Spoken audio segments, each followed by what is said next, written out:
Welcome. If you are new here, thanks for being here. If you're a returning viewer, thanks for coming back. And even though Thanksgiving is over, I'm still grateful for anybody who's here. You should practice gratitude all the year long, by the way. But, anyways, today I want to talk about something that's not talked about enough, and that is, how do you know you and your therapist are a good fit? Everyone talks about make sure that your therapist and you are a good fit. And I feel like no one really goes into what that looks like or what to do if you feel like you're not a good fit with them.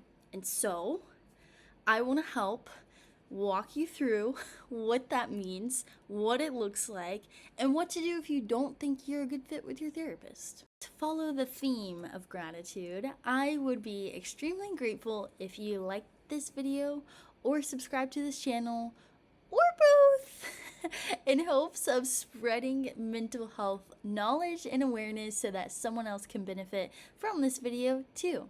Listen, it's frustrating when you invest time, energy, effort, money into therapy and it not actually being a right fit for you.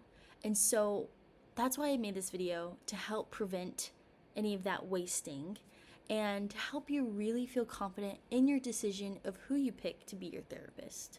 Another great thing, you are not tied to your therapist for now until the end of time. Okay? Unless you're court mandated, that's a different story. But even then, you can switch your therapist to one that fits for you.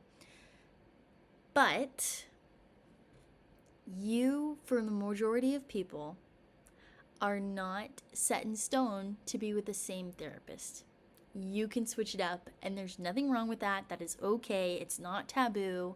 It's normal, and it's okay. The thing I see a lot is that you have to know that there's nothing wrong with you if you and your therapist are not a good fit.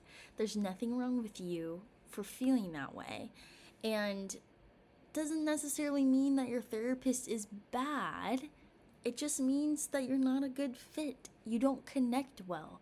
And that's okay. There are so many therapists out there that are able to help you in the way that you need to be helped. So don't feel like you have to stay with your therapist if they're not benefiting you because you don't feel comfortable with them.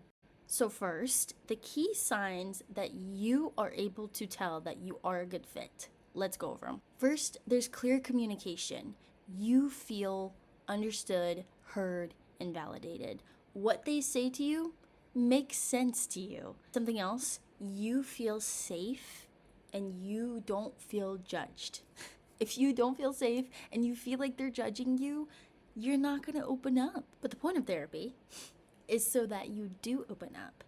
And the right therapist for you will encourage that naturally so that you don't feel like you're going to be criticized after everything you say. Something else, it'll be collaborative. If you were sitting there, and therapist, this is for you too. The point, you should know this too. If you are sitting there and your therapist is making all of the decisions for you, all of the interaction of the session is them. Any words that are spoken are coming from their mouth. It's not as collaborative as it should be, and it's probably not benefiting you. A collaborative therapist will be collaborating with you on your therapy. They're going to be sitting there hearing what you think, hearing what you have to say, wanting to do this with you as a team, because therapy is not your therapist talking. Therapy is not just you talking. It's both of you coming together to help you where you're at. They are helping you in some regard, whether that is sitting there listening to you, validating, supporting you, or providing practical tools for stress management, for whatever you're seeing them for. They are helping you in one way or another. And I'll leave on this topic with this. You feel comfortable with them. If you don't feel comfortable, you won't open up. If you don't feel comfortable, you will not be able to feel safe with them, feel not judged, feel like they are truly empathetic and understanding towards you. Now, on the contrasting side of that, the red flags that you will notice if you and your therapist are not a good fit. You will notice when you talk, you feel judged or dismissed or invalidated. This is another big one that's a red flag. Anytime you talk about it, your therapist has to say something about their own life about what you've said. No, no, no, no, no, no, no, no, no, no, no. Not good. Something else, you feel like you're not really making progress. And I get it. Progress is different for everyone. I understand. But if you don't feel like it is helping you even a little bit over a few sessions, it might be worth evaluating whether they're a good fit. The style of your therapist, or more kind of their personality, clashes with yours. Maybe they're too direct for you. Maybe their humor is not your humor, so it's not helpful. Maybe they feel pushy when they're talking to you. Or the opposite, you need someone to be direct with you, and they're a little too soft. That's okay. Might just be a sign they're not a good fit. Something else you might notice is at the end of a session, you feel exhausted, you feel drained, you don't feel like you've been challenged or supported. Side note to this bullet point, good therapy will help you challenge things that are hindering you from the goals that you're wanting to reach through therapy. So that is to say, therapy will include some challenging, some confrontation, but at the end of the day, you are there for a goal. And if you are not being challenged for that goal, your therapy isn't doing you justice. They're wasting your time. And so, make sure you feel like you can be challenged by them in a way that is helpful for your growth. Lastly, and this is another big one, you feel like your therapist is not professional, that they don't have really good boundaries with you. They're lacking that aspect of a professional relationship with you. Therapy, the therapeutic relationship, is a professional one. It should not be anything more than that. After going through all of those, if you're sitting here and you're like, Savannah, I have a great therapist. They check all the boxes. They are able to listen to me without judging. I feel extremely comfortable with them. They confront me in a compassionate way.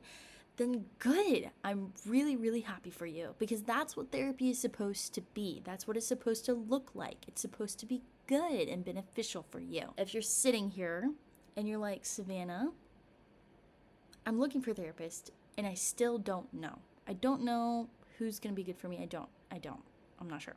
I don't know. It's okay. I get it. Take your time.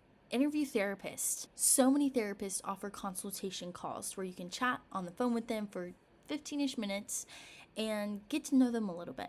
And this is a great time for you to ask some of those questions. Why do they think they'll be a good therapist for you? How do they handle confronting their own clients? Now, if you are still here and you have officially decided or come to the conclusion that your therapist is not a good fit for you, don't feel bad. Don't feel obligated to stay with them. Knowledge is power. And let's walk through what to do with that understanding, with that decision made. First, you need to tell the therapist the truth. Hey, I don't think we're a good fit.